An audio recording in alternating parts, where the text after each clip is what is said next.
저는 밥 먹고 수련회만 하다가 보니까 그런 게 궁금해졌어요. 어느 날 수련회가 끝나고 나면 뭐가 기억에 남을까? 계속 수련회를 다니고 저도 맨날 캠프 디렉팅하고 가서 집회하고 설교하고 그러다가 보니까 수련회가 끝나고 나면 이 사람들이 뭐가 기억에 남을까? 특히 저 이제 청소년 사역자 출신이니까 뭐가 기억에 남을까? 애석하게도 하나님이 기억에 남는 게 아니라는 사실을 이제 알게 되었어요. 은혜 받은 게 기억 남는 게 아니라는 사실을 알게 되었어요. 집회하고 찬양하고 기도회하고 여기까지는 좋아요. 문제 이제 간식을 먹으면서부터죠. 막 기도회하고 막 찬양할 때 막 졸려서 죽으려고 그러던 애들이 근데 그 청소년이든 청년이든 설교할 때 있다가 보면 이제 입신하는 사람들 여기저기 나오거든요. 그러다가 갑자기 이제 치킨을 먹는 순간 눈이 반짝 띄어지면서 마피아 안 해? 막 그래서 이렇게 그래서 마피아는 악마의 게임이죠. 한 번 더 그러면 이렇게 새벽 5시가 되잖아요. 그죠? 근데 신나게 마피아 하고 나면 수련회 끝나고 나면 예수가 기억에 남는 게 아니라 마피아 밤새 하고 나면 뭐 기억나? 그 새끼 마피아였어. 그죠? 그럼 그게 기억에 남으면 안 되는 그 수련회 망한 거잖아요. 그러니까 내가 어떤 기도를 했는지 하나님께서 나에게 어떤 말씀을 주셨는지 내가 보고 느끼고 어쨌든 성령께서 거룩한 감각 가운데에 내가 뭔가 내 마음이든 양심이든 깨달음이든 인지적 능력이든 아니면 사람과의 대화든 어떤 걸 통해서 분명히 이 시간 우리와 함께 하시는 성령께서 당신에게 무언가를 말씀하시길 원하시는데 그 은혜보다 더 중요한 무언가가 우리에게 과연 있을까요? 그러니까 그걸 간직해야겠죠. 그러니까 적당히 이야기 나누다가 자야 되는데 막 이게 과해져 버리면 은혜는 다 털어먹고 그 새끼 마피아였어. 뭐 그런 거. 이제 여러분 이제 청년이니까 뭐 여기서 이제 진실 게임 같은 건 안 하잖아요. 근데 청소년들은 진실 게임 하고. 전 잔소리 겁나요. 평소 진실하게 살아라. 얼마나 거짓되게 살면 수련회 와서 진실 게임 하냐. 그리고 여러분 다 이제 임상 경험을 통해서 다 여러분 다 아시죠? 진실 게임 해봤잖아요. 우리가 청소년 시절 다. 그 오빠가 좋아하는 게 내가 아니잖아요. 그 자매가 좋아하는 게 내가 아니라는 사실. 결국엔 나는 그리스도의 신부라는 것. 이제 그런 것들 다 알잖아요. 그래서 이제 은혜만 남기고 가서 적당히 은혜 받은 이야기들 하다가 주무셨으면 좋겠고. 목사님 근데 밤에 잠이 안 오면 어떻게 하나요? 왜 난 잠 안 와서 막 힘들어하는 사람 이해할 수가 없어요. 레위기를 읽으세요. 민수기, 신명기. 여러분 출애굽기 20장 넘어가면 그 어떤 인가도 뭐 카페인을 뭐 하루에 몇 잔 먹어도 이렇게 다 자빠지게 돼 있습니다. 목사도 졸려요. 그러니까 출애굽기 20장부터 이렇게 쭉 읽어 가시다가 은혜를 간직하고 이렇게 잤으면 좋겠다. 적당히 놀아라. 이제 제가 이렇게까지 세게 찬물을 끼얹는 건 은혜가 남았으면 좋겠다. 그래서 여러분들이 삶 이따가 이제 계속 그 얘기를 하겠지만 여러분들이 결국에 싸워야 할 자리는 여기는 아니잖아요. 그렇죠? 여러분들 싸워야 할 자리는 여러분의 캠퍼스고 여러분의 직장이고 여러분의 도시죠. 그럼 거기서 은혜로 싸우려면 하나님 오늘 나에게 뭘 말씀하신가? 여기는 리차지의 공간인 거지. 여기는 싸움의 자리도 아니고 고백의 증명의 자리도 아닙니다. 그래서 오늘 응전이라는 제목으로 오늘 함께 하나님 말씀을 나누도록 하겠습니다.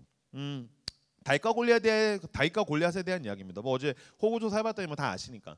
다윗과 골리앗은 크리스천만 아는 게 아니고 비그리스도인들도 압니다. 다윗과 골리앗이라는 문구는 세상에서도 뭐 텍스트나 뭐 뉴스나 미디어나 뭐 이런 데서 쓰입니다.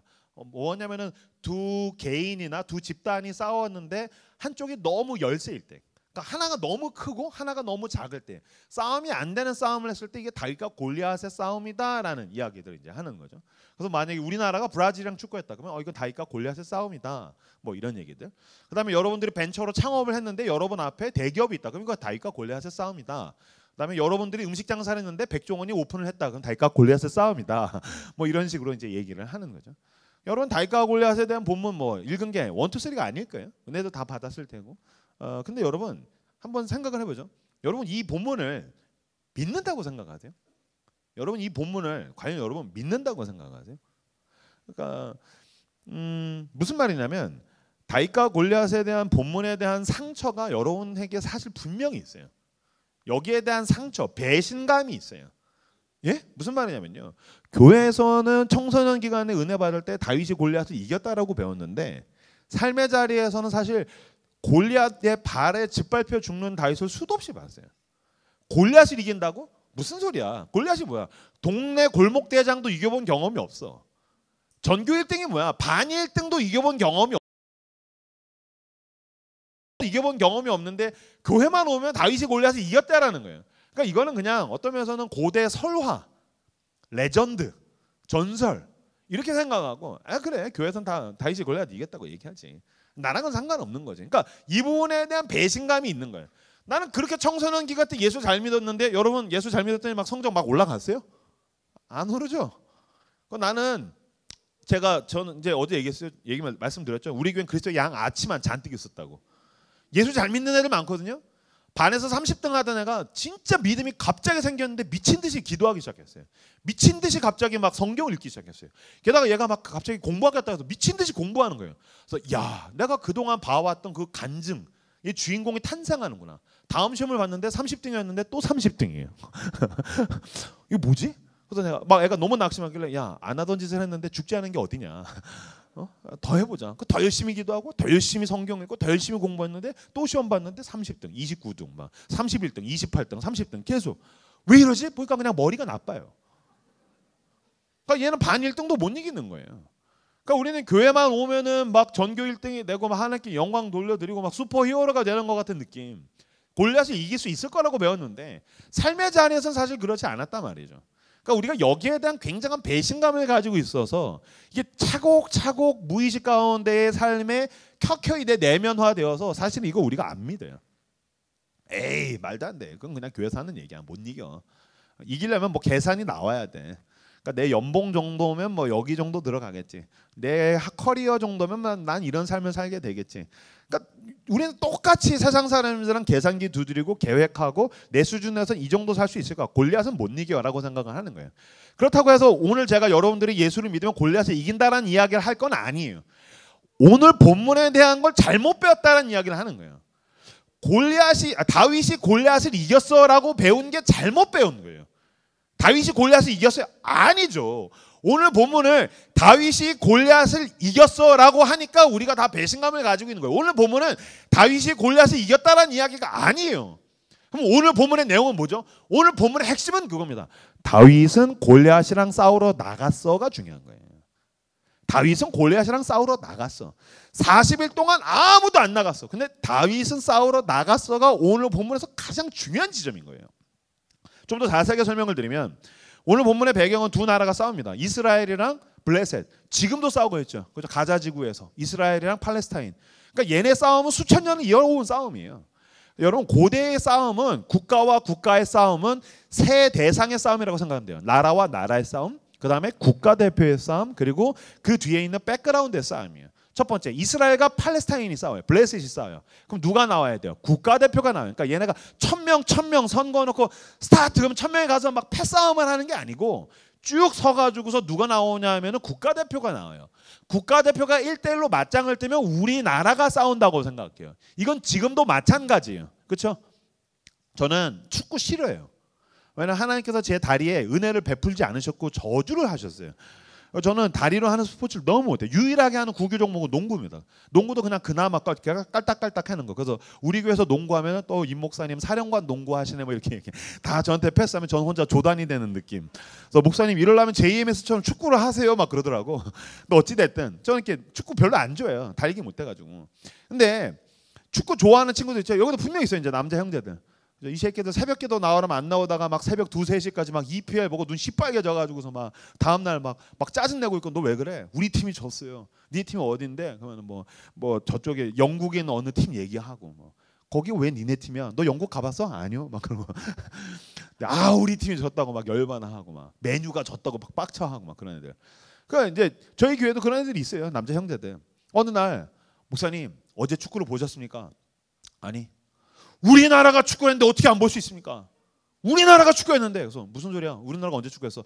어저께 우리나라가 축구했어요. 아니야. 뭐가 아닙니까? 우리나라에서 11명만 축구했어. 너 했어? 아니요. 나도 안 했어. 우리나라에서 11명만 했어.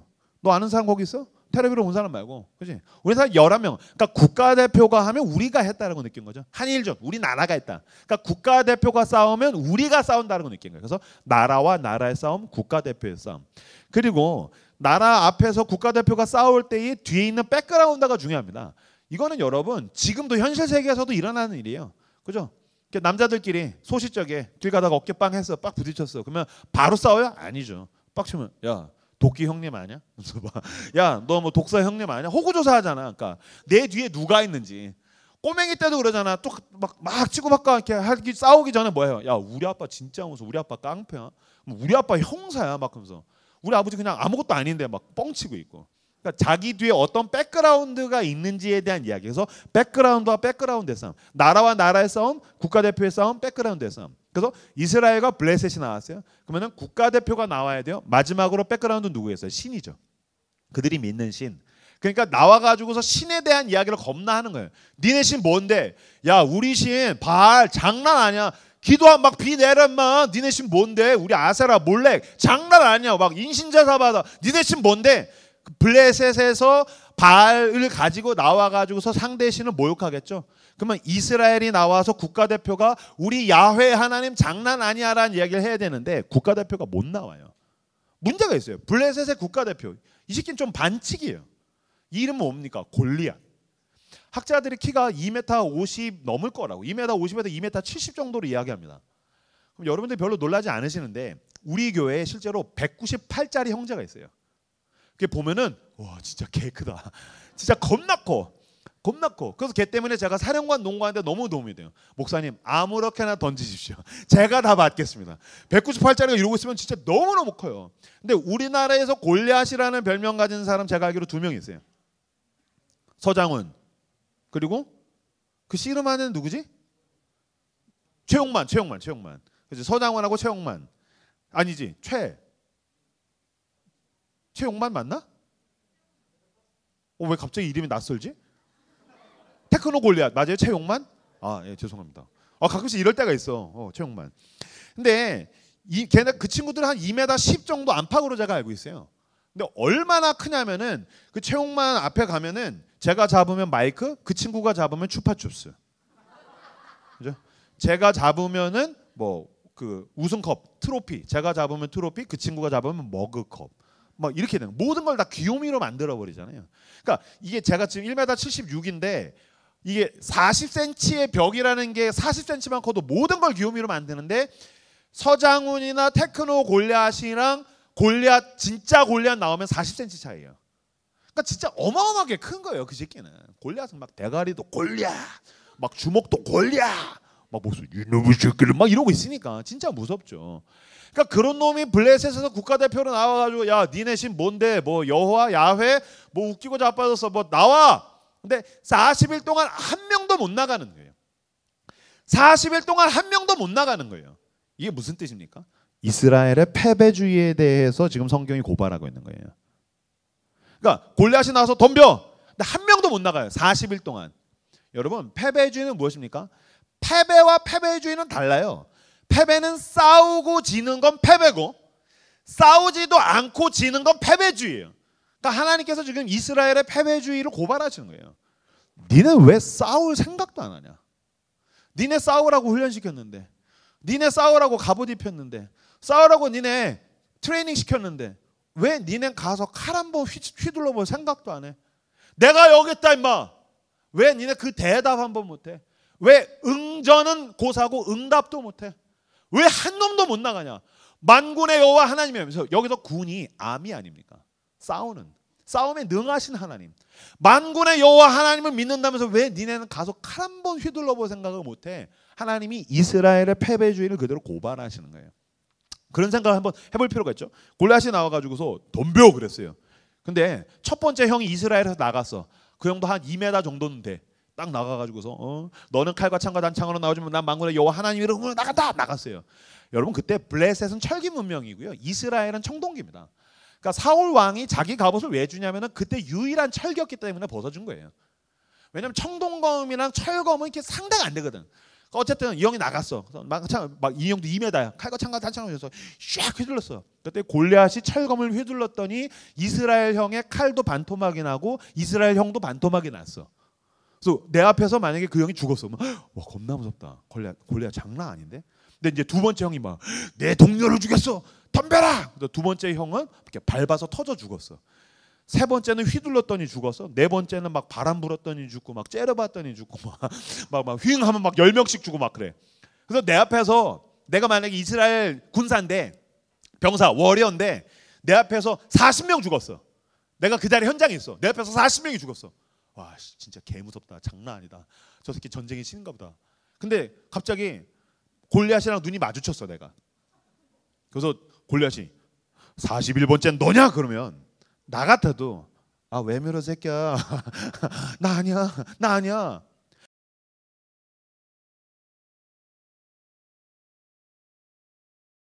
아니를 새 친구와 같이 그래야지 아니하실지라도 난 신실하신 하나님을 신뢰한다. 죽여라. 가자. 이렇게 해야 될 텐데 이게 패기 아니겠습니까? 근데 한 명도 못 나가요. 40일 동안 싸우러 한 명도 못 나가요. 여러분 패배는 받아들일 수 있지만 패배주의는 받아들일 수가 없는 거예요. 그러니까 하나님 고발하신 거예요. 왜 니네는 한 번 가서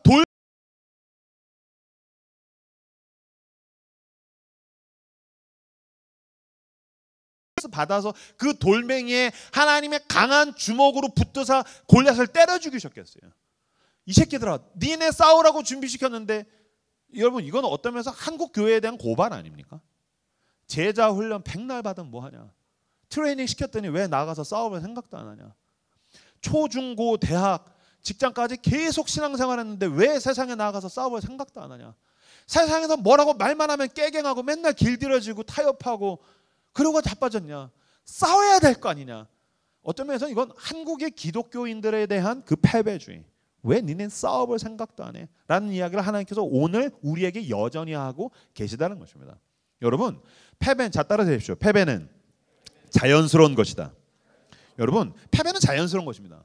근데 패배하거나 실패하다가 그러다가 보면은 사탄이 거짓의 아비가 악마라고 얘기하던 마귀라고 얘기하던 사단이라고 얘기하던 어둠의 권사라고 얘기하던 거짓의 아비라고 얘기하던 어쨌든 그놈이 우리에게 넌 그러니까 싸울 필요가 없어. 넌 안 돼. 라고 이야기하는 거예요. 여러분 패배는 자연스러운 일인데 그러다가 보면 내가 패배주의로 빠지는 거 받아들일 수가 없는 거예요. 여러분 패배는 자연스러운 거예요. 저희 교회에 취준생 겁나 많아요. 이직자 겁나 많아요. 실제로 한 형제가 와가지고 자기가 취업에 계속해서 실패해서 한 4달 정도 쉬었는데 그러다가 저희 교회 왔다라는 거예요. 저희 교회 와가지고서 한 3주 예배를 드리다가 은혜를 받아가지고 아, 내 얘기를 해야겠다. 내가 요새 취업 준비가 잘 안 되고 힘들다는 얘기를 해야겠다. 4개월째 쉬니까 내가 너무 무능한 인간 같고 막 그런 부분에 마음이 힘드니까 내 얘기를 솔직하게 해야겠다. 그래서 속으로 가가지고서 저는 사실 취업 준비하고 있는데 계속 이게 잘 안 되고 해서 4개월째 놀고 있어서 그게 너무 힘들어요. 그랬더니 옆에서 활짝 웃으면서 전 6개월 됐어요. 옆에서 전 1년 됐어요. 막 그랬다는 거예요. 그래서 너무 은혜를 받았다라는 얘기를 저한테 하는 거예요. 그래서 내가 아, 우리 교회만 오면 개새끼들이 쉬지. 교회 이름을 쉴만한 물가교회로 바꿔야 되나. 버젓이 직장 다니다가 우리 교회만 오면 쉬어 막. 그래서 그만 좀 쉬어라. 근데 여러분 뭐 저희 교회 막 원서 막 50개씩 내는데 안 되는 친구도 많아요. 괜찮아요. 다 안 돼요. 나만 안 돼요? 다 안 돼요.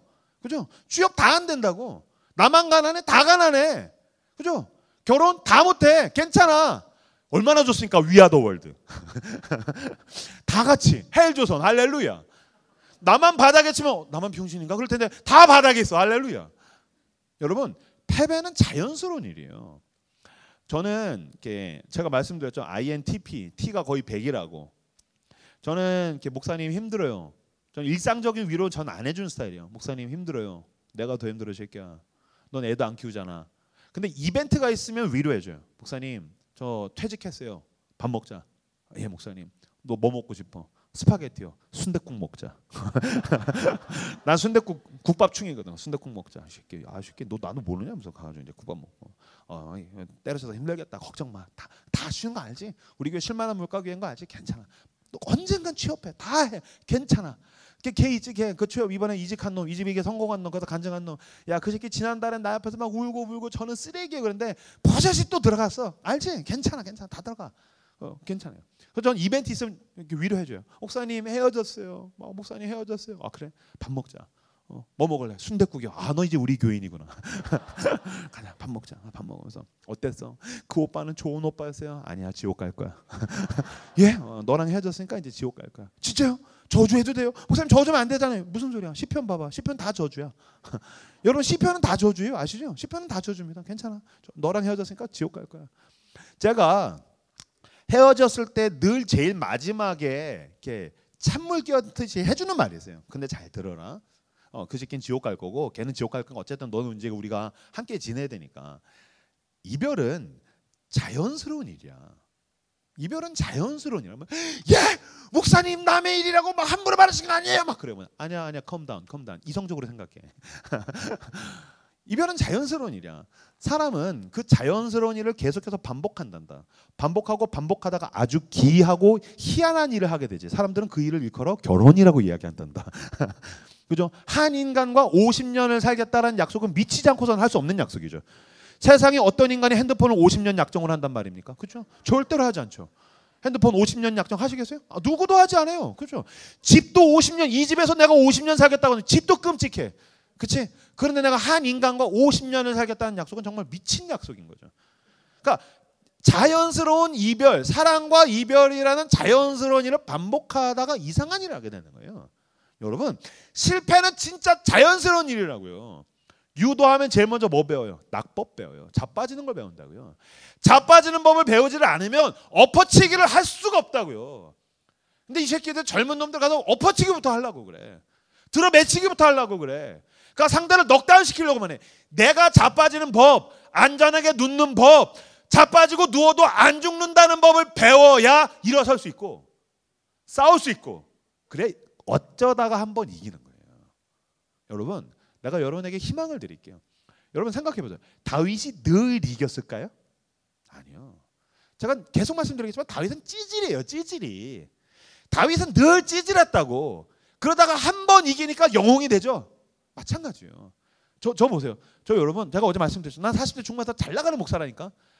진짜 웃긴 게 난 진짜 사역 어마어마하게 말아먹었어요. 엄청 실패했어요. 근데 뭐 망했어. 뭐 어떻게 망했는데. 망했어. 난 망했어. 어떻게? 뭐 죽어? 자살해? 살아야지. 난 망했어. 뭐 어쩌라고? 또 시도하면 되잖아요. 여러분, 망했는데 망하잖아요. 사람들 망한 건 기억도 안 해요. 여러분, 혹시 지금 되게 힘든 일 당한 사람 있어요? 여러분, 사람이 남 일에 관심 없어요. 되게 슬픈 일 당한 사람 있어요? 사람이 남 일에 관심 없어요. 실패한 사람 있어요? 사람이 남 일에 관심 없어요. 되게 잘된 일 겪은 사람 있어요? 막 기뻐 희열이 있어요? 사람이 남 일에 관심 없어요. 그러니까 나는 내 길 가는 거예요. 그러니까 난 그리스도를 쫓아가고 십자가의 길을 가고 주님이 나에게 원하시는 것이 무엇인가? 고통이 왔으면 이 고통을 내가 어떻게 해석할 것인가? 기쁨이 왔으면 내가 이 기쁨을 어떻게 해석할 것인가? 내가 주님 앞에서 좌로나 우로나 치우치지 않고 나에게 주어진 길을 끝까지 가는 게 중요하지. 잘 됐다고 우월감에 빠져 있고 안 된다고 좌절감에 빠져 있고 남한테 계속 시선 맞추지 말고 그리스도의 십자가를 바라보면서 내 길 가는 거라고요. 여러분, 다윗은 어마어마한 찌질이었어요. 40일 동안 아무도 못 나가는데 다윗이 왜 나갈 수 있었을까요? 다윗은 여러분 하카톤이었었어요. 자, 따라서 하십시오. 하카톤. 이 하카톤이라는 단어가 어디서 나오냐면은 그 사무엘이 이새의 집에 와서 다윗에게 기름 부을 때 나오는 단어입니다. 하나님께서 사울 왕이 너무 지 멋대로 하니까 교만하니까 이거를 그냥 마음에서 잘라버리셨어요. 하나님은 교만한 인간을 참지 않으십니다. 하나님은 교만한 인간을 참지 않으십니다. 사울이 너무너무 교만하니까 그래 네가 왕이구나. 너가 내가 지금 필요가 없으면 그러면 나는 다른 거 찾아야지. 그래서 하나님께서 자르시고 다른 왕을 찾으셨어요. 그때 하나님께서 다윗을 선택을 하셨죠. 다윗의 집에다가 사무엘을 보냅니다. 사무엘이 이새의 집에 옵니다. 그 이새의 집에 사무엘이 온다는 이야기를 들었을 때 그 집은 어땠을까요? 축제죠. 그렇죠? 우리나라에서 가장 유명한 제사장이 와요. 여러분 그렇게 생각하시면 돼요. 뭐 이명규 목사는 아직까지 애송이니까 여러분 집에 이찬수 목사님이 와요. 이찬수 목사님이, 유기성 목사님이 와. 세상에 24시간 예수님만 바라보다가 너네 집 오는 거야. 이찬수 목사님이 막 우리가 이래서 되겠습니까? 그러다 이제 너네 집 오는 거야. 주님 막 그러다가 막 와요, 여러분. 그럼 막 엄마가 막 난리가 나겠지. 만약에 집이 이제 부모님이 교회를 다니시면 막 엄마가 아침부터, 우리 집은 뭐 추석 분위기인 거지 이제. 엄마가 아침부터 일어나가지고 막 꽃단장하고 막 요리하고, 우리 엄마 막 아버지 아침밥도 안 해주는 사람인데 여보 아침밥 줘, 맥도날드 가! 막 그러는 엄마인데 막 오늘 막 엄마가 아침에 막 요리해서 눈치껏 우리 집에 VIP 온다. 알겠죠? 오늘 분명히 우리 집에 VIP 온다. 근데 엄마가 내가 문 열고 딱 나와서 쉬는 날에서 왔더니 엄마가 막 요리해. 엄마 무슨 날이야? 그래서 엄마가 막 CCM 틀어놓고, 그저 원래 우리 엄마 이제 트로트만 듣는 사람인데 갑자기 CCM 틀어놓고 막 요리하다가 날 딱 보더니 너 선택해. 뭐 5만 원 줄 테니까 나가서 새벽 2시에 들어와. 왜? 나 너 그냥 아주 그냥 네가 직구성 있는 게 창피해 죽겠어. 네가 할 줄 아는 게 뭐야? 너 그 집 아들 얘기 들었지? 아주 나는 아들이 없는 엄마야. 너 나가. 너 원래 게임방 좋아하잖아. 그러니까 나가버려. 나가 막 그래. 그러면 원래라도 난 나가고 싶었는데 엄마가 날 그렇게 자체 필터링 해버리면 짜증나지. 엄마가 날 제껴버리면 나 짜증나지. 여러분, 다윗은 아버지가 자체 검열한 아들이에요. 다윗이 일어났는데 형들이 다 꽃단장하고 있는 거죠. 새 옷 입고 있고 막 머리에 기름 바르고 가장 멋진 옷 입고 있고 막 누나들이랑 하인들이 막 집에서 막 음식하고 있어. 기름 냄새, 맛있는 냄새. 그럼 이 막내가 여덟째 아들도 막 오늘 무슨 날인데요? 막 형한테 형 오늘 무슨 날이야? 그래서 야 막둥이 꺼져. 너 네 새끼야 너 이렇게 눈치도 없어 꺼져. 둘째 형 무슨 일이야? 꺼져라고 짜져. 첫째 형 무슨 일이야? 안 그래도 첫째 형은 얘 제일 싫어하니까 절로 가라고 꺼져라고. 그래서 지도 오케이 나도 이제 새 옷 입어야지. 그래서 새 옷 갖고 와가지고 지도 입으려고 하는데 아버지가 얘기했죠. 아들 막둥이 옷 갈아입을 필요 없어. 예? 넌 그냥 어제까지 입던 그 거적대기 입고 양들 데리고 나가서 양치면 돼. 오늘 VIP 와서 형들 다 새 옷 입고 꽃단장하고 음식 맛있는 거 막 하고 있는데 나는 그냥 주먹밥 몇 개 챙겨가지고서 양치러 가서 양치라고. 그래 나 이렇게 자체 검열한다고. 여러분 어떠겠어요? 난 진짜 차별 이런 거 나 못 견디거든요. 나 같았으면 아빠가 양을 치라 그랬어. 양들 우르르 데리고 나가서 작대기로 양 다 때려 죽였어요. 아빠가 양을 치라 그랬어. 아빠가 양을 치라 그런 거야. 꽉 막으면서 양을 치라 그랬어. 나 엄마가 좀 아빠 양을 치라 그랬어. 새끼 이렇게 막 양. 난 다 때려 죽였어요. 아니면 읍내 가가지고 양 다 팔아먹고 돈 가지고서 난 도망갔어요. 탕자같이. 나만 쓰레기야? 당연하잖아. 그잖아. 결국에 여러분들 못 견디는 거 다 그런 거 아니에요? 회사에서 여러분들이 자체 검열됐다고 생각해 보세요. 인간관계에서 내가 자체 검열됐다고 생각해 보세요. 교회에서 당신을 외면하고 소외한다고 생각해 보세요. 무시한다고 생각해 보세요. 우리가 다 못 견디는 거 그거죠. 무시당하는 거. 근데 여러분 다윗은 얼마나 찌질했으면 아버지가 자체 검열할 정도로 무시당할 정도로 막내 아들이었어요. 그러니까 얘는 숫자로만 막내가 아니라 가장 무능한 아들. 어쩌면 저처럼 수학을 더럽게 못했을 수도 있고 눈치가 없을 수도 있어. 내가 봤을 때 다윗은 눈치 없을 확률이 굉장히 높습니다. 융통성이 없잖아. 그러니까 양치라고 하니까 양치잖아요. 그죠? 그러니까 눈치도 없고. 그러니까 뭔가 굉장히 기능적으로 뭔가 떨어지는 그런 인간인 거예요.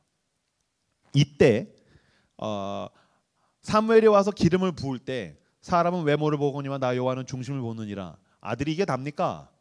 사무엘이 이세에게 묻죠. 아들이 이게 답니까? 이세가 대답합니다. 저희 들녘에 나가서 양치는 그 막둥이가 있어요. 이때 막내가 하카톤입니다. 하카톤.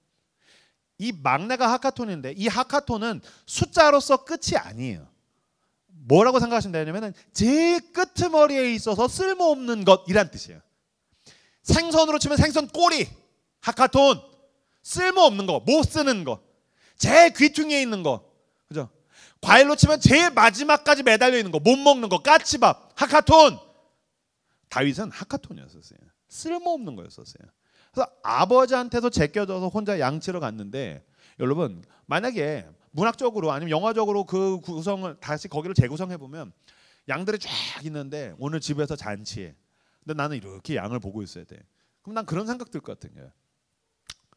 야, 양은 그래도 돌봐줄 목자라도 있는데 나는 우리 아버지가 너무 부끄러워하네. 내가 그렇게 쓸모없는 인간인가? 내가 그렇게까지 쓰레기인가? 내가 그렇게까지 등신인가? 야, 양은 좋겠다. 목자가 있어서. 야, 인마, 나는 아무것도 없어. 난 아무것도 없어. 아버지도 나 제꼈어. 난 아무것도 없어. 아무것도 없어. 하다가 보니까 다윗이 뭐가 있었어요? 다윗은 아무것도 없어서 하나님밖에 없었어요. 다윗은 하카톤이었었어요. 객관적으로 사회적으로 봤을 때 현실적으로는 하카톤이었었어요. 아무것도 없어서 하나님밖에 없었어요. 그때 하나님, 전 하나님밖에 없어요. 저 아무것도 없어요. 하나님, 전 아무것도 없어요. 하나님밖에 없어요. 그때 하나님의 마음에서 하나님이 전부인 다윗이 왕이 된 거예요. 그 상황에서 다윗이 노래를 지어 불렀다고 생각하면 너무너무 감동이 되면서 애달프죠. 여호와는 나의 목자시니 내게 부족함이 없으리로다. 하나님 난 아무것도 없습니다. 하나님밖에 없습니다. 하지만 내가 나같이 찌질이도 양을 지키는 것처럼 하나님이 나를 지키시니 주님 내가 부족함이 없습니다. 나 아무것도 없지만 하나님만 있으면 난 괜찮습니다. 여호와는 나의 목자시니 내게 부족함이 없으리로다. 그가 나를 푸른 초장과 실만한 물가로 인도하시는도다. 주님, 난 주님밖에 없습니다. 다윗, 나도 너밖에 없어. 너도 나밖에 없지? 다윗아, 나도 너밖에 없어. 그래서 다윗이 왕이 된 거예요. 여러분, 왜 젊은이들 그런 얘기 되게 많이 해요. 가진 게 없어요. 할 줄 아는 게 없어요. 아니요. 내가 더 가지고 싶은데 여전히 뭔가를 붙들고서 재고 있어서 힘든 거예요. 여러분, 가진 게 없는 게 아니라 진짜 이거 이렇게 뒤집어 놓으면 젊음의 가장 큰 장점이 뭔지 아십니까? 하나님께서 왜 젊은이들을 쓰시는지 아십니까? 잃을 게 없어서 그래요. 하나님은 잃을 게 없는 사람을 쓰시는 거예요. 그러니까 쓸모없어 보이고 아무것도 없는 것 같고 무능한 것 같고 하카톤 같지만 그들이 하나님의 손에 붙들렸을 때 그들만 다윗이 골리앗을 향해서 나갈 수 있는 건 난 잃을 게 없다. 칼과 창과 단창 다 줬는데 군복 입혀놨더니 못 나가잖아요. 왜? 잃을 게 있는 거예요. 아, 무서워. 아, 난 잃을 게 있어. 난 통장에 잔고가 있어. 난 커리어가 있어. 내가 그래도 적금을 붓는 게 있어. 그래서 내가 이런 게 있어. 인간관계가 있어. 내가 그래도 막 이렇게 쌓아온 쿠폰들이 있어. 계속 이것저것들을 재고 있으니까 내가 못 나가는 거예요. 없다면서요. 가진 게 없다면서요. 그러면 여러분 진짜 가진 게 없다고 한다면 주님 앞에 나가서 털어놓으십시오. 털어놓고 주님, 이까짓게 나를 구원해주지 못한다는 걸 내가 인정하겠습니다. 주님, 난 하카톤입니다.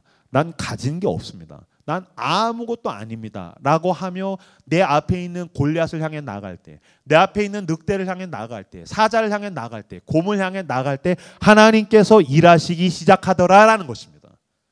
그러니까 이 시대를 살아가는 청년들의 가장 큰 문제는 도움이 안 된다면서 그걸 붙들고서 안달복달하는 거예요. 또는 이걸 못 잡아가지고 안달복달하는 거예요. 아무것도 아니라며 놓으세요. 잃을 게 없는 사람으로 청춘을 살아가세요. 마치 오늘이 전부인 것처럼 살아가는 거예요. 그때 하나님께서 일하시기 시작할 거예요. 여러분, 결혼을 아직 안 했지 않습니까? 그럼 여러분 이때 한번 실험이라도 해보세요. 제발. 이때 한번 시도라도 해보시라고요. 결혼하면 더 힘듭니다. 저 개척했어요. 4년 전에. 청년들 15명 데리고 돈도 없이. 내가 그때 생각하면 나 진짜 미쳤던 것 같아요. 전체 대표께서 무브먼트 교회 개척운동 대표께서 월급을 준다 그랬어요. 재정을 거예요. 난 그걸 원하지 않았어요. 우리 교회가 청년들로 구성됐지만 자립하고 독립하고 우리가 기도하고 우리가 헌금하기를 원했어요. 목사님, 저 그거 안 받겠습니다. 임 목사, 그러면 여기 청년들 10명이 헌금한 거로 살아가야 돼. 월급을 못 받아. 괜찮습니다. 난 그 돈으로 의지하지 않겠습니다. 난 하나님을 의지하겠습니다. 젠장 코로나가 올 줄 몰랐어요. 공간 필요 없습니다. 난 그냥 주님만 믿고 가겠습니다. 그럼 난 하나님이 날 도와줄 줄 알았지. 하나님 막 날 엿먹이는 거야. 막 굴리는 거야. 어마어마하게 패배하고 실패하고 짓밟히고. 그래서 죽었어요? 아니요. 안 죽어요. 여러분, 그런 걸로 안 뒤져요. 세상은 내 멱살을 잡고 너 이거 없으면 죽어. 너 이거 없으면 넌 뒤져. 너 이거 없으면 죽어. 예수가 구원이라며. 예수가 구원이라며. 자본주의 사회에서 나를 살리실 예수를 못 믿는데 내가 죽은 다음에 나에게 영원한 생명이 되실 예수를 믿는다는 건 거짓말 아니겠어요? 나를 돈으로부터 구원하실 예수를 못 믿으면서, 나를 인간관계로부터 구원하실 예수를 못 믿으면서, 나를 수많은 쾌락과 생존 가운데서 나를 건지실 예수를 못 믿으면서 내가 죽고 난 다음에 나를 구원할 예수를 믿는다는 건 말이 안 되잖아요. 예수를 믿으십시오. 그가 길이요 진리요 생명인 줄로 믿습니다. 가진 게 없어서 난 잃을 게 없다. 담대하게 골리앗을 향해서 싸우러 나아가는 것입니다. 나는 믿습니다. 그럼 목사님 죽으면요? 순교하는 거지. 왜 이 시대는 순교의 영성에 대한 이야기를 아무도 안 합니까? 예수 믿으면 꽃길 간다고 성경이 어디에 써 있습니까? 이건 나의 성경입니다. 여기에 예수 믿으면 안전한 삶을 산다는 이야기가 어디 있습니까? 예수를 믿으면 꽃길을 간다. 남들보다 더 좋은 데 취직한다. 내 친구는 대기업 가면 나는 글로벌 기업에 간다는 이야기가 여기 어디에 있습니까? 십자가의 길 가는 거 아닙니까? 영원한 생명을 향해 가는 거 아닙니까? 난 믿습니다. 내가 죽으면 내 동생과 후배들이 내 등을 밟고 갈 것입니다. 그들이 나처럼 죽으면 그 후배들이 또 밟고 갈 것입니다. 그래서 결국엔 죽어서 우리가 가는 이 길의 끝에 난 영원한 하나님의 나라가 도래한다고 믿습니다. 그 믿음을 향하여 나가는 것입니다. 난 잃을 게 없다. 난 달려가겠다. 내가 잃을 게 없어서 하나님을 신뢰함으로 내 앞에 있는 골리앗을 향해서 싸우러 나아가시는, 실패는 자연스러운 거다, 나는 좌절하지 않겠다, 절망하지 않겠다, 그렇게 또 싸우러 나아가시는 여러분들 되시길 주님의 이름으로 축복합니다. 그럼 다윗은 원래 담대한 인간이었냐? 아니요. 다윗은 완전한 겁쟁이입니다. 어마어마한 겁쟁이에요. 뭘 보면 알 수 있냐면 시편을 보면 알 수 있어요. 시편, 여러분 13편 한번 찾아보시겠어요? 화면은 안 나올 텐데 시편 13편, 시편 13편, 시편 13편 제가 읽어드리겠습니다. 시편 13편 1절부터 6절까지 제가 읽겠습니다. 여호와여, 어느 때까지이니까 나를 영원히 잊으시나이까? 주의 얼굴을 나에게서 어느 때까지 숨기시겠나이까? 나의 영혼이 번민하고 종일토록 마음에 근심하기를 어느 때까지 하며 내 원수가 나를 치며 자랑하기를 어느 때까지 하리이까? 여호와여, 내 하나님이여, 나를 생각하사 응답하시고 나의 눈을 밝히소서. 두렵건대 내가 사망의 잠을 잘까 하오며 두렵건대 나의 원수가 이르기를 내가 그를 이겼다 할까 하오며 내가 흔들릴 때에 나의 대적들이 기뻐할까 하나이다.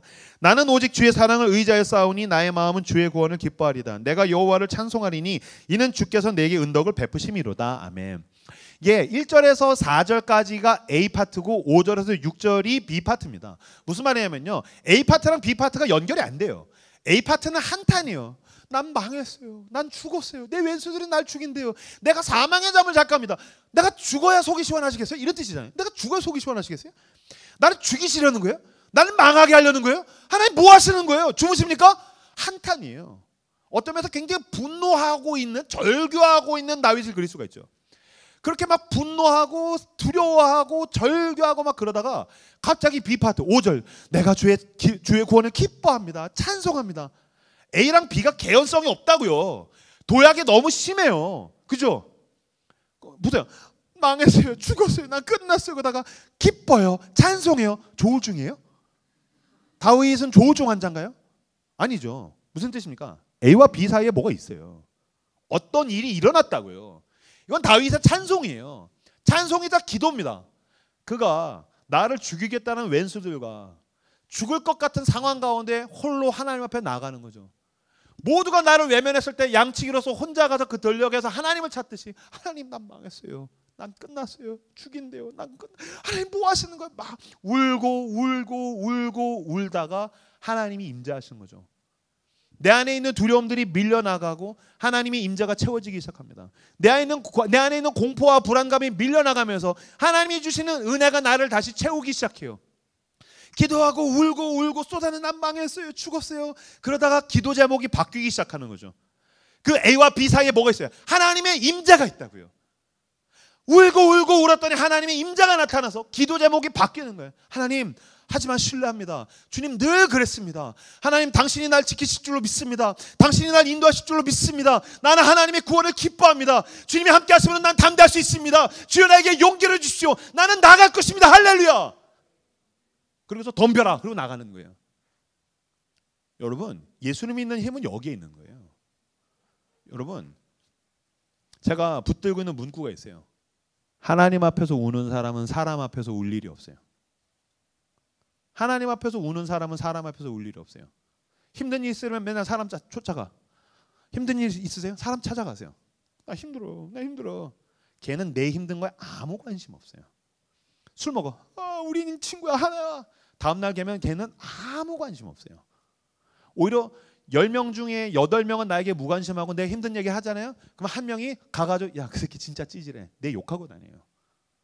그러니까 사람한테 쫓아가서 울면 나만 등신돼요. 사람한테 울었을 때 싸구려 위안 외에는 난 얻을 수 없다고요. 하나님 앞에서 우는 사람은 사람 앞에서 울 일이 없어요. 하나님 앞에서 울고 울다가 보면 하나님이 내 가운데 거룩하게 임재하시고 그분이 충만하게 임하시면 내 안에 있는 모든 두려움과 불안함이 밀려나가고 그분이 주시는 그 용기, 그분을 향한 신뢰, 나는 그분에게 붙들려서 다시 세상을 향해 싸우러 나가게 되는 거예요. 다윗이 그래서 그렇게 하나님 앞에 용기를 얻어서 사자와 싸우고 곰과 싸우고 골리앗과 싸우고 자기를 배신한 그 수많은 원수들과 싸우는 거죠. 제 모교회가 있어요. 동두천에. 여기 절반만 합니다. 우리 교회 100명 정도 앉으면 꽉 차요. 제일 앞자리가 있어요. 거긴 내 자리예요. 24살에 예수 믿고 모교회에 돌아와서 늘 내가 울던 내 자리예요. 대학교 졸업반 때 늘 울던 내 자리예요. 사역을 처음 시작할 때 풋내기가 어떻게 사역을 해야 될지 모르니까 막 너무 힘든 거야. 그리스도 양아치들 내가 어떻게 해야 될지 모르겠는 거야. 늘 울었어요. 밤 10시, 11시 되면 혼자 와서 늘 울었어요. 게다가 특히 하나님께서 나를 맨날 하나님 앞에서 울으라고 나를 너무 도우시고 지키셔서 내가 솔로로 7년을 보냈어요. 할렐루야. 그래서 늘 울던 내 자리가 있어요. 거기에 나는 장의자, 그 진짜 오래된 장의자 밑에다가 하트 스티커도 붙여놨어요. 하나님 여기 내 자리입니다. 여러분들은 코딱지 붙이겠지만 난 하트 스티커 붙였어요. 나는 늘 거기서 울었다고요. 두려워요. 거기서 울어요. 답이 안 나요. 거기서 울어요. 모르겠어요. 거기서 울어요. 너무 힘들어요. 난 거기서 울어요. 늘 거기서 울면 하나님이 거기서 응답하셨어요. 하나님이 거기서 나를 붙드셨어요. 거기서 내 찬양을 하나님이 들으셨어요. 거기서 하나님이 나와 함께 하셨어요. 하나님이 거기서 나를 너무너무 사랑하셨어요.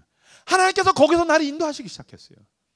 교회를 다시 개척했어요. 아까 얘기했죠. 개척했는데 코로나가 왔어요. 하나님 난 어떻게 해요?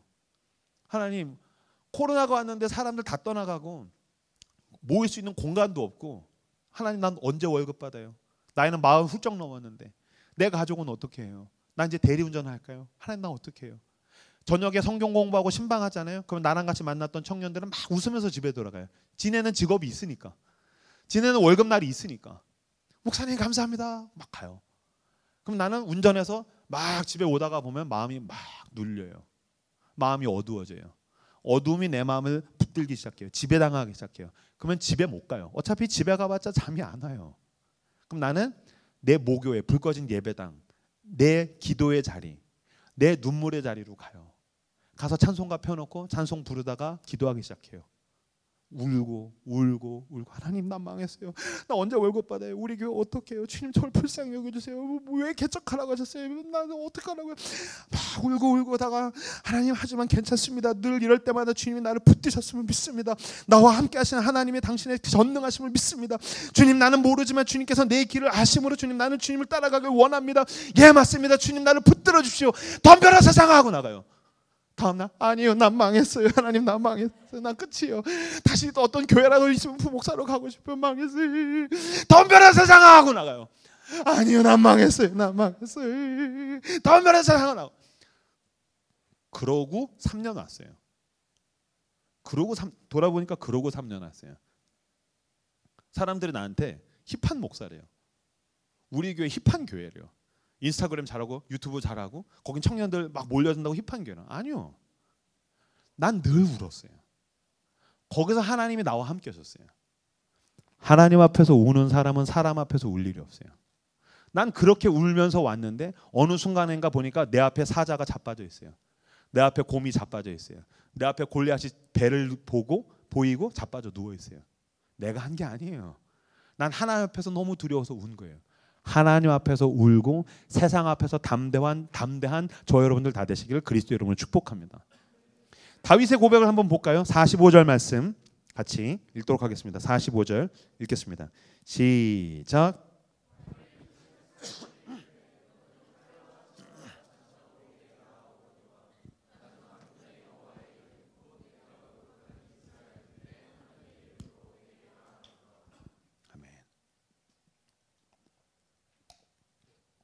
이거 찬양으로도 있잖아요. 다윗이 싸워야 되는데 얼마나 무섭겠어요. 계속 이거 하나님 타령을 하고 말이 많은 게 이유가 있겠죠. 이상하잖아요. 싸우려면 fight 그럼 싸워야 되는데 너는 칼과 창과 단창으로 나오고 말이 많잖아. 천하의 다윗이 이렇게 새바닥이 길어. 그죠? 근데 지금 뭐 하고 있는 거예요? 싸워야 되는데 거기서 지금 뭐 하고 있어요? 신앙을 고백하고 있어요. 어디서? 싸움터에서, 배틀필드에서 지금 신앙을 고백하고 있어요. 무슨 뜻이요? 여러분, 내가 싸워야 하는 그 자리가 나의 신앙 고백의 자리라는 거예요. 여러분, 고백은 워딩이 중요하지 않아요. 자리가 중요해요. 다윗이 우리가 이거 막 만군의 여호와 하나님 칼과 창과 단창으로 나오냐 우리가 예배할 때 하지만 다윗은 골리앗 앞에서 절체절명의 위기 가운데서 하나님 안 도와주면 난 죽어요. 거기서 했다고요. 뒤질 것 같을 때, 진짜 죽을 때, 죽어도 상관없을 때, 죽는 게 당연할 때 거기서 고백을 했다고요. 근데 우리는 이거 안전한 자리에서 하려고 하잖아요. 아니요. 고백은 워딩이 중요한 게 아니라 여러분 자리가 중요해요. 저기 있죠. 친구랑 대학교 때 친구들이랑 같이 인사동에 간 적이 있어요. 그때만 해도 이제 인사동에 찻집을 많이 다닐 때라서 너무 늙었다. 갔는데 그때 남자 녀석 둘이서 짐승같이 생긴 놈 둘이서 막 인사동 돌아다니다가 야 여기 찻집 가자 그래서 둘이서 찻집 앉았는데 친구 하나가 한숨을 푹푹 쉬면서 개 짜증나 막 그런 거여서 왜 그래? 그랬더니 봐봐 벽에 그래서 뭐 이렇게 봤더니 쭉 봐봐. 그래서 왜? 그랬더니 봐 낙서가 쫙 있는데 뭐 형규 찬미 영원히 사랑해 몇 년도 몇 월 그게 쫙 있는 거야. 뭐 누구 사랑해 뭐 우리 영원히 사랑해 막 몇 년도 몇 월 쫙 있는 거서 야 다 커플이랑 왔는데 나만 너랑 왔어 새끼야 그런 거예요. 뭐 난 여자랑 왔어? 똑같잖아. 그래서 뭐야 새끼야. 그다음에 야 자세히 봐 인마. 왜? 자세히 봐 새끼야. 연도 월 무슨 소린데 얘네 봐봐 한 1, 2년 넘은 것들이잖아. 99.9%는 다 헤어졌어 임마. 99.9%는 다 헤어진 거야. 남산 가세요. 자물쇠 걸려있죠? 99.99%는 다 헤어졌어요. 그러니까 뭐 자물쇠 걸고 쓰고 뭐 새기고 문신하고 다 헤어진다고. 고백은 워딩이 중요한 게 아니라 영원히 사랑해. 워딩이 중요한 게 아니라 자리가 중요하다고요. 여러분 교회 갔는데 중학교 2학년 남자 여자 둘이 와서 우리 연애요 선생님 우리 사랑 영원해 그래. 중학교 2학년짜리 남자 여자가 우리 사랑 영원해 그래. 그러면 남자 형제가 군대부터 갔다 오자. 영원이라는 시간이 네 생각보다 조금 더 길어요. 그죠? 그렇잖아요. 그러니까 고백은 워딩이 중요한 게 아니라 자리가 중요해요. 왜 니마 그 강을 건너지 마오 같은 거 보면 할아버지 할머니가 뭐 임자 영원히 사랑해 말할 필요가 없어. 이미 영원의 시간에 거의 가까이 왔어. 그냥 이렇게 손만 잡고 이렇게 지그지그고 할멈. 그래서 오늘 그 찡한 감동 있잖아요. 왜? 그들의 사랑이 그 세월과 모진 풍파를 다 견뎌낸 거잖아요. 그러니까 고백은 워딩이 중요한 게 아니라 자리가 중요하다라는 거예요. 그 자리에서 증명되지 않은 고백을 뭐라 그래요? 뻥이라고 얘기하는 거죠. 물론 뻥이 필요할 때가 있죠. 저도 효력을 봤어요. 결혼 준비할 때. 제가 그때 교육전도사 때 월급 한 달에 50 받을 때였어요. 50 받을 때. 50 받는 남자랑 결혼하려니 얼마나 여자가 두렵겠어. 불안하겠어. 결혼 준비하다가 그 여의도 공원에서 자전거를 이렇게 타고서 노을 질쯤에 이제 둘이서 손잡고 막 가고 있는데 아내가 이제 그때 여자친구죠. 묻는 거야. 딱 여의도 공원 바로 옆에 있는 더샵 아파트. 완전 고급진 아파트. 딱 가리키면서 오빠, 응? 우리 나중에 결혼하면 저기서 살 수 있는 거야? 그러는 거예요. 얼마나 두려웠으면. 우리 나중에 결혼하면 저기서 살 수 있는 거야? 그 제가 뭐라고 했겠어요? 무슨 소리야? 너 지금 목사 사모가 될 준비가 안 돼 있어. 너 금식해야겠어. 내가 저기서 어떻게 살아? 내가 조영기 목사님이야? 말도 안 되는 소리 하지 마. 너 회개해야겠어. 라고 하지 않았어요. 그걸 파혼당하지. 오빠 살게 해줄게. 당연하지. 저기 제일 꼭대기 판테호스 사는 거야. 참여 오빠만 믿어. 그래서 이제 결혼한 거죠. 이런 걸 전문 용어로 혼이 담긴 구라라고 이야기하는 거죠. 그죠? 이런 게 필요할 때가 있어.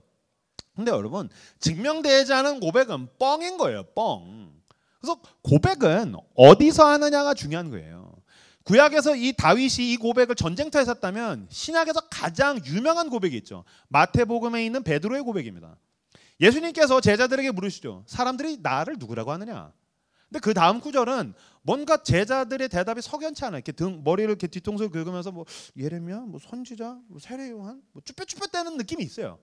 제대로 대답을 못하니까 예수님이 전곡을 찌르시죠. 너희는 나를 누구라고 하느냐? 그러니까 그럼 나는 너한테 뭔데? 너한테 내가 뭔데? 아 이거 진짜 무서운 얘기죠. 남자 형제들, 그죠? 저도 제 아내가 오빠, 내가 오빠한테 뭐야? 너무 무서워요. 내가 오빠한테 뭐야? 막 그럼 주는 만하님이시요. 그래서 막 근데 예수님이 전곡을 찌는 거예요. 너희한테 내가 뭐냐? 그때 다 대답을 못 하는데 베드로가 대답하죠. 주는 그리스도시요 살아계신 하나님의 아들이십니다. 그랬더니 예수님이 그걸 너무너무 기뻐하시면서 바요나 시몬아 이걸 알게 하니 혈육이 아니요 하늘에 계신 아버지시니라. 내가 이 고백 위에 교회를 세우리니 음부의 권세가 감당하지 못할 것이다. 천국의 열쇠를 주면 뭐든지 매면 매고 풀면 풀릴 것이다 하면서 막 기뻐하면서 축복을 쏟아부어 주세요. 근데 여기서 한번 합리적인 의심을 해볼 필요가 있죠. 이까지 고백을 왜 못했을까요? 그리고 이까지 고백이 뭐라고 그렇게까지 기뻐하실까요? 다 할 수 있잖아. 그죠? 만약에 이번 여름에 얼마나 많은 사람들이 다 고백하겠어요. 만약에 마커스 갔어요. 뭐 위러브나 뭐 아니면은 요새 아이자야 가서 한 2,000명 모였어. 3,000명 모였어. 다음 주 월요일도 저 부산에서 그 코스타 하는데 뭐 2,000명 모인대요. 앞에서 찬양팀이 띠리링 예수님이 누구십니까? 그럼 거기 있는 청년 2,000명은 다 주는 그리스도시요 살아계신 하나님의 아들이십니다. 다 하지. 끝까지 왜 못해요? 여러분 이상하지 않아요? 다 할 수 있어요. 여러분 마태복음 16장 13절 한번 찾아보세요. 마태복음 16장 13절 찾아보세요. 어디서 했느냐가 중요합니다.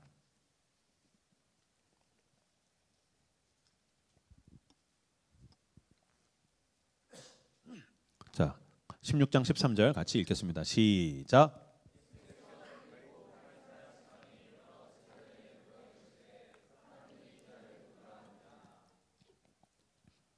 예수님이 어디에서? 빌립보 가이사랴에서. 빌립보 가이사랴 정확하게 표현했어요. 빌립보 가이사랴에서. 빌립보 가이사랴가 어떤 지역이냐? 가이사랴 뭔가 떠오르는 게 있죠. 카이사르 황제입니다. 로마의 황제 시저. 그러니까 로마 황제의 이름을 딴 도시예요. 원조 가이사랴가 있어서 그것과 구분하기 위해서 두 번째의 가이사랴는 빌립보 지역에 있다고 해서 빌립보 가이사랴라고 이름을 지었어요. 로마에게 헌납된 도시, 로마 황제에게 드려진 도시예요. 당시 이스라엘의 분봉왕이었던 헤롯이 로마 황제 티베리우스에게 잘 보이기 위해서 절 잘 봐주십시오 해서 도시를 만들었어요. 빌립보 가이사랴로. 황제 이름을 딴 도시 생각나는 거 있죠. 알렉산더 대왕의 이름을 딴 알렉산드리아가 있죠. 그렇죠? 도서관, 어마어마한 도서관이 있었다고 지어지는 전달되는. 지금 우리나라의 왕의 이름을 딴 도시 어디 있어요? 세종 기획도시가 있죠. 마찬가지로 빌립보 가이사랴는 황제에게 헌납된 도시니까 어떻게 했어요? 로마를 본딴 대도시죠. 대도시. 로마는 본딴 도시. 여러분 로마의 길이 있는 거 아시죠? 고대 사회는 길이 없습니다. 고대 사회가 뭡니까? 저 때도 어렸었을 때 길 없는 데 많았습니다. 근데 로마엔 길이 있어요. 그래서 모든 길은 로마로 통한다. 그 다음에 예수님이 사마리아 갔었을 때 사마리아 여인 만날 때 어디서 만나요? 우물가에서 만나죠. 우물에서 물을 떠와서 하루 종일 먹고 씻고 그걸로 다 쓴다고요. 근데 로마는 상하수도 시설이 있어서 목욕탕이 있었어요. 게다가 복식 문화 같은 게 없어. 그냥 거적대기 입고 다니는 거야. 근데 로마에 복식 문화가 있고. 그러니까 빌립보 가이사랴는 길이 있고 상수도가 있고 콜로세움이 있고 거기서는 경기가 벌려지고 사람들은 시를 짓고 노래를 하고 그리스 철학이 있고 세련돼 있고 그러니까 목욕탕에서 맨날 씻겠죠. 그러니까 깔끔하고. 근데 거기에 누가 왔어요? 갈릴리, 나사렛, 이스라엘 변방에서 활동하던 예수님이랑 제자들이 왔어요. 예수님이 어떤 말 썼는지 아세요? 아람어를 썼어요. 당시 이스라엘 사람 중에서 배운 사람들은 히브리어를 썼어요. 유태인 말. 그 다음에 그리스 철학을 배운 사람들은 헬라어 그리스 말을 썼었어요. 아람어는 사투리입니다. 왜냐면 여러분 제가 내 얼굴이 이스라엘이라면요 여러분 이마 끝이에요. 끝. 예수님이 있던 데는. 그러니까 완전 시골뜨기예요. 예수님은. 경상도로 치면 통영입니다. 진해. 전라도로 치면 해남, 목포, 여수 거기 사람이에요. 그러니까 저는 서울에서 태어나서 초중고 대학을 나왔기 때문에 정확한 서울 표준어를 구사하죠. 뭐 이제 유명한 목사님 중 가는 게 뭐 이제 경상도 분들이겠지만 저는 그런 거 못 듣겠어요. 경박해. 왜 말을 그런 식으로 하지? 정확한 어휘 선택과 그죠? 표준어 이런 게 필요하지 않겠습니까? 그죠? 근데 막 내가 맞는다 막 그러면 경박하다. 설교의 질을 저하시키고 있어. 막 농담이야. 가서 경상도 목사님들한테 그렇게 하면 나 죽어. 그러지 마. 근데 예수님이 아람어를 쓰셨다고요. 그러니까 예수님 안에 갔으면 또 겁나 막 이런 식으로 얘기를 하셨던 거예요. 근데 예수님이 빌립보 가이사랴에 왔으면 여러분 왜 우리나라 영화 중에 연변 사람들 이렇게 편회하는 영화 있죠? 이렇게 연변 킬러들 오면은 막 왜 나라고만 생각함까 하고 막 시커멓게 와가지고 막 연변 사람도 그러지 않아요. 제가 연길 가봤는데 굉장히 대도시예요 거기. 근데 이제 폄하할 때 그렇게 하잖아요. 그러니까 그 정도. 지금이야 하나님의 아들과 그의 사도들이지만 얘네는 완전 거지왕 김춘삼이나 그지 때라고요. 씻지도 못했고 인자가 머리 듬고 접다 씻지도 못하고 냄새 풀풀 나고 시커매가지고서 막 사투리 막 쓰고 있고. 그러니까 그 대도시 왔었을 때 어떻게 했어요? 위축되겠죠. 엄청나게 위축되는 거죠. 게다가 이거 어디서 물었느냐? 내가 봤을 땐 티베리우스 신상이 있는 신전 앞에서 물었을 확률이 굉장히 높습니다. 원래 그 도시가 판이라는 이름의 도시였었어요. 판이라는 신을 섬기는 도시입니다. 판은 반은 인간이고 반은 염소예요. 그래서 자기한테 마음에 안 들면은 저주를 내리면 그 사람이 미쳐버려요. 그래서 판의 저주라는 말에서 나온 말이 패닉이라는 말이 거기서 나왔어요. 패닉에 빠진다. 그래서 판의 신이 있으면 그 옆에 더 큰 티베리우스 황제의 신상을 만들었겠죠. 예수님이 제자들 데리고 거기 가신 거예요. 마차가 다니고 세련된 로마인들이 로마 말을 하고 있고, 근데 거지왕 긴순삼이랑 거짓대들 거기 가서 또 허벌나게 건물에 커버려야 되는데 이것이 무엇이요? 막 거기 있는데 예수님이 물으신 거예요. 티베리우스 신상 앞에서 사람들이 나를 누구라고 하느냐? 너무 예수님이 별 볼 일 없어 보이는 거예요. 예수님을 따라다니는 내가 너무 위축되고 초라해 보이는 거예요. 근데 내가 믿는 예수님도 별 볼 일 없는 것처럼 보이는 거예요. 만약에 예수님이 사람들이 날 누구라고 하느냐 이 질문을 오병이어 이후에 했다고 한번 생각을 해보세요. 떡 5개를 5,000명 먹였어요. 간지지. 난 이 기적 한번 꼭 해보고 싶어요. 그잖아요. 여러분 이렇게 이따가 이렇게 수련회 때 계속 식사했을 거 아니에요. 그건 이제 식사 시간이야. 만약에 이제 식사하러 갈까요? 근데 갑자기 이시황 목사님이 앞에 나오더니 가지 마십시오. 예? 떡 5개 갖고 와 스텝. 그래서 막 떡을 막 떼기 시작해. 근데 목사님 배불러요. 치킨 시킬까요? 닭다리 하나 갖고 와. 막 떼주고 막 간지잖아 이건. 너무 해보고 싶어 나. 오병이어 기적을 한 다음에 예수님이 물어. 내가 누구로 보이냐? 떡 먹은 놈은 다 대답해요. 당신은 하나님이십니다. 당신은 하나님이십니다. 제 비트코인도 좀 떼주세요. 제 직장 좀 직업 좀 떼주세요. 돈을 떼주세요. 막 난리가 나겠죠. 물 위를 걷는 기적 때 예수님이 묻는다고 생각해보세요. 물 위를 걷는 기적. 야 간지지. 초간지지. 전 진짜 꼭 해보고 싶어요. 우리 청년들 데리고 바닷가 가서 막 튜브 막 놀고 있어. 막 물놀이 하고 있는데 이명규 목사는 물 위를 걸어와 이렇게. 그래서 왜 튜브를 타고 있느냐? 믿음이 없는 자야. 내 손을 잡아라. 이렇게. 넣었다 뺐다 넣었다. 너 큐티 할 거 안 할 거야 새끼 하면서 뺐다 넣었다. 그래서 내가 누구로 보이냐? 그럼 풍랑 위에 있는 애들은 다 대답하겠죠. 그죠? 저는 하나님이십니다. 당신 하나님이십니다. somebody help me. 좀 살려주세요. 당신 하나님이에요. 왜 하나님이? 예수님이 이걸 어디서 물으신다고요? 너무너무 예수님을 따라다니는 내가 위축돼 보이는 자리에서 물으시는 거예요. 대단해 보이는 그 돈의 힘 앞에서, 문명의 힘 앞에서, 권력의 힘 앞에서, 세상에 있는 그 폭력의 그 억압의 힘 앞에서 로마는 대단해 보이고 나의 죄를 위해서 오신 어린 양은 초라해 보여요. 나를 구원하기 위한 그 하나님의 아들은 너무너무 별 볼 일 없어 보여요. 그리고 그 예수를 따라다니는 나도 찌질해 보여요. 예수 믿어봤자 이거밖에 안 되는 거야? 거기서 물으신 거예요. 내가 너한테 뭐냐? 내가 너한테 뭐냐? 그러니까 여러분 엄밀한 면에서 여러분 우리에게 물으시는 고백의 자리는 여기는 아닐 거예요. 여러분들이 위축되는 그 자리예요. 그죠? 주일날 아침에 교회 갔어요. 직장인들 월화수목금 내내 막 야근하고 막 믹서기에 갈리다가 토요일날도 막 진짜 피곤했는데 주일날 아침 되는데 막 교사야. 청소년 어린이 교사야. 아침부터 가가지고서 남의 새끼들 이놈의 새끼들 남의 새끼들 주님 어떡해요. 교사하고 성가대하고 예배 드리고 교회에서 점심 먹고 또 이제 뭐 찬양팀 뭐 연습하고 그리고 오후 예배 드리고 그리고 이제 갈까 했더니 막 교사 회식 할게요. 뭐 셀모임 할게요. 뭐 할게요. 그래서 예 알겠습니다. 가가지고서 또 그거 하고 저녁에 집에 와서 침대가 널브러졌는데 하루가 그냥 순삭했어. 진짜 나 왜 이러고 살고 있지? 그리고 인스타 들어갔더니 내 친구가 발리 갔어. 그래서 막 해지는 데서 막 플레이트 막 토마호크 막 이런 거 먹고 토마호크를 진짜 후려 때리고 싶어 막 먹고 막 노을 지는데 막 친구 막 사진 막 이러고 찍고 있고 막 그러면 나만 왜 그때 예수님이 내가 너한테 뭐냐? 너는 나를 누구라고 하느냐? 월요일날 출근했어요. 그죠? 팀장님이 야 이걸 일이라고 하냐 새끼야? 그때 주님이 내가 너에게 뭐냐? 예수 믿었더니 취업이 잘 안 돼요. 사랑한 사람한테 파혼을 당하게 돼요. 가족이 아파요. 근데 기도했는데 내 고통은 더 커져가요. 나는 너무너무 초라해 보이는 거예요. 하나님 내가 내 젊음을 바쳐 당신을 따라갔는데 이거 하나 못 해주세요? 너무너무 위축되고 초라해지는 그 자리에서 주님이 물으시는 거예요. 너희는 나를 누구라고 하느냐? 야, 예수 믿어봤자 별 볼 일 없는 거 아니야? 예수 안 믿는 쟤는 저렇게 잘 됐는데, 결혼했는데 집 아파트 겁나 잘 얻었던데, 주식이 막 겁나 올라가지고 저렇게. 근데 난 이게 뭐야? 나 왜 오늘도 내일도 다람쥐 쳇바퀴 돌듯이 찌질한 삶을 살고 있지? 그때 주님이 물으시는 거예요. 너희는 나를 누구라고 하느냐? 제 청년 중에 한 놈이 원서 50개 냈는데 다 떨어졌어요. 3개인가 최종 면접 갔는데 그 하나 갈 때 저한테 전화가 왔어요. 목사님, 저 최종 면접 갑니다. 해줘요. 기도는 하나님께 해야 되는데 전화에 기도하면 내가 얘한테 기도하는 거잖아요. 그래서 기도 안 해줘요. 근데 얘는 해줬어요. 왜? 50개가 다 떨어졌으니까.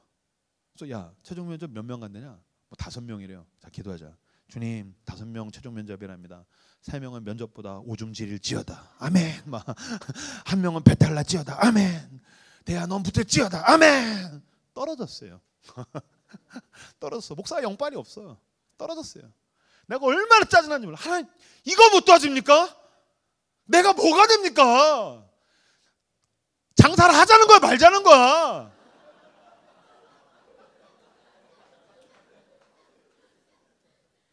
내가 막 얼마나 승진하는지 모르겠어요. 걔가 안 됐다는 얘기 듣고 집에 막 가고 있는데 너무 비참하더래요. 내가 그동안 선교 가고 헌신하고 훈련받고 예수 믿고, 근데 주님이 이것도 안 도와주나? 터덜터덜 가는데, 제가 이 설교 저희 교회에서 했던 설교거든요. 우리 목사님이 했던 설교가 떠올라서 이 새끼가 어금니를 꽉 깨물고 주는 그리스도시와 살아계신 하나님의 아들이십니다. 그런데 너무 서러서 엉엉 울었다는 거예요. 거기서 물으시는 거죠. 사람들이 나를 누구라고 하느냐? 이 고백은 여러분 어금니를 물지 않으면 할 수가 없는 고백인 거예요. 그러나 주님, 내가 믿습니다. 돈이 나를 구원해 주지 못합니다. 이 세상에 이 대단해 보이는 문명이 나를 구원해 주지 못합니다. 이 대단해 보이는 권력과 이 세상이 나를 구원해 준다면 내가 거기 있었을 것입니다. 그러나 주님, 오직 당신만이 나의 구원자입니다. 길이요 진리요 생명이십니다. 주는 그리스도시요 살아계신 하나님의 아들이십니다. 당신은 나의 산성, 나의 요새, 나의 방패, 나의 모든 것, 나의 모든 것 위에 모든 것입니다. 그 고백을 기뻐하셔서 그 고백 위에 교회를 세우고 음부의 권세가 감당하지 못할 것이다. 이 찌질해 보이는 이 시골뜨기들이 로마를 무너뜨리게 됩니다. 순교하는 그리스도의 제자들이 세상을 변화시키며 하나님의 나라를 만들어가기 시작합니다. 그렇게 여러분의 싸움터에서 고백하며 전우의 신체를 넘어서 그 믿음의 자리를 향해 걸어 나아가시는 저 여러분들 다 되시기를 그리스도의 이름으로 축복합니다.